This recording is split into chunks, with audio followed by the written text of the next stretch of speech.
Your Honor, my client wishes to waive her presence at the testimony for the remainder of the day. It was emotional this morning, and she indicated to us she did not want to attend this afternoon. There is a rule that contemplates a defendant waiving their presence. Would ask the court to review that rule and any relevant case law. We would remind the court of the history of this case with my client, her fragile state of mind, the mental health concerns, the myriad reports that have been filed about her mental health to justify such a request. All right, thank you, Mr. Archibald. Who's going to respond on behalf of the state?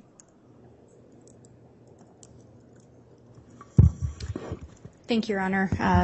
I will be responding for the state. Go ahead. Your Honor, Idaho Rule 43 favors a defendant being present for the duration of trial. While there are some exceptions outlined, in doing some quick research, case law indicates that there is no absolute right for a defendant not to be present. They do, however, have an absolute right to be present at trial. In addition, case law is clear, as well as Idaho Rule 43, that a court can require the defendant's present. Similarly, to the extent that a court can order a disruptive defendant to be bound and gagged and remain in court, it is clear this is how important it is to have a defendant present for the proceedings. Further, the state of Idaho also has a right to have the defendant present for the duration of trial. This isn't the first time that this court has dealt with the defendant's refusal to participate in the proceedings or come out for proceedings. We respect that it is the court and not the defendant that controls the proceedings and how they move forward. If this court is to consider the request of the defense counsel for the defendant not to be present, the state would request that this court conduct an inquiry with the defendant on the record. I think case law is clear that that is a requirement in order for a finding that the defendant does not need to be present. But I would again indicate case law is very clear, as well as Rule 43, that this court could override the defendant's request not to be present and require her presence in the courtroom. Further, if the court is to have the inquiry and determine that the defendant is going to be allowed to refuse to participate in certain portions of the proceedings, the state would request a jury instruction reflecting such, that it was due to no fault of the state, but that the defendant chose not to be present for certain portions or certain evidence being presented. We would further request that we receive a ruling today that the state will absolutely be able to comment during closing arguments on the defendant's refusal to be present during the showing of certain evidence. And we would ask that that ruling go into effect for any further portions of the trial outside of just today. If the court were to allow the defendant not to be present and we run into this issue again, that would be an ongoing request from the state. Thank you. All right, thank you, Ms. Blake. Mr. Archibald, having heard the state's argument, is there any rebuttal argument? I think jury instructions at this point would be premature. So typically there's a jury instruction conference at the end of the case, so I'd ask the court to reserve ruling on that matter. All right, thank you, Mr. Archibald.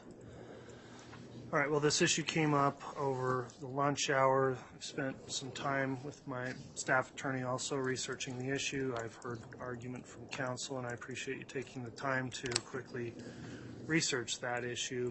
I am prepared to make a ruling. So Idaho Criminal Rule 43 is the rule that deals with the presence of the defendant. In addition, a defendant has the right to be present at their trial as secured by both the United States Constitution and the Idaho Constitutions.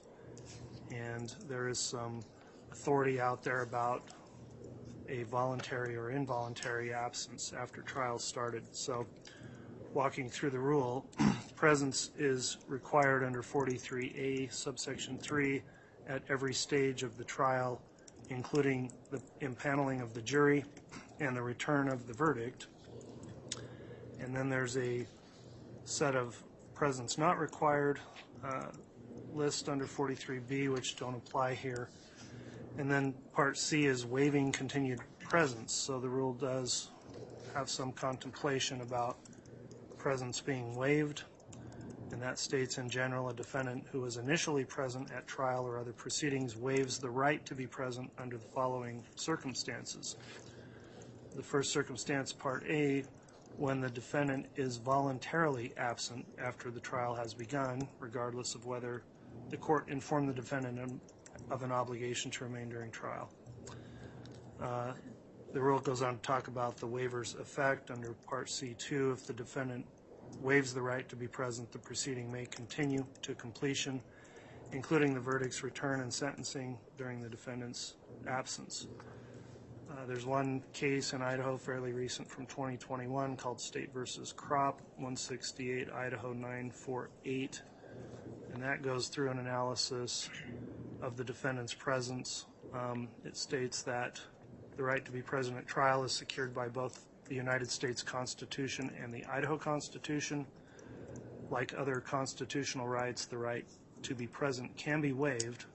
A defendant, after having been present at the trial's inception, can waive this constitutional right through a later voluntary absence. And then it talks about a three-step process to determine whether an absence is voluntary or not.